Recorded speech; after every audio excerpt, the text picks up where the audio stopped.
bringing archives to light and into the classroom and making archives available at student fingertips that would be previously really difficult to find or to access. It's really revolutionized the study of a lot of texts from the past, and it changes your idea of literary history.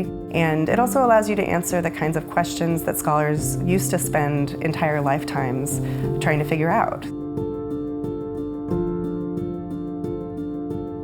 Victorian readers were also completely overwhelmed by information, and they were completely overwhelmed with trying to figure out how to evaluate their sources.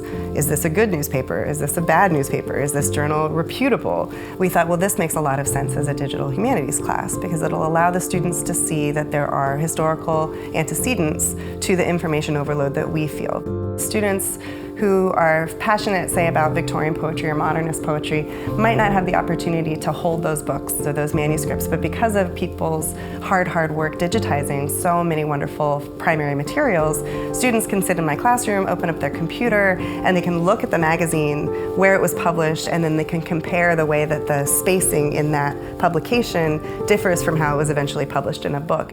They learn how to read 3-column publications as cheaper print than, say, no-column publications, which are just single-page periodicals, and they can see, oh, well, so a Victorian reader would see this Tennyson poem and know that this Tennyson poem came from an upper-class magazine versus this Eliza Cook poem about a working-class seamstress that's published over here in this small print in this little column around a racing horse calendar or the weather report. So that kind of context brings the poetry to life in a new and in a different way.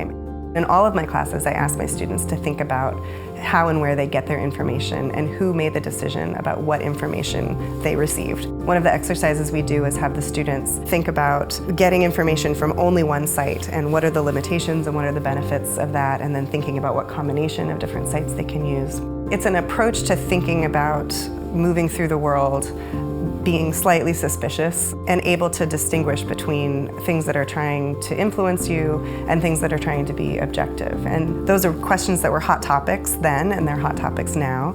So using those as also a window into teaching them about the decisions that go into building these large archives that we use in our classes or that we can use, those are all questions that kind of came into our discussions about the course.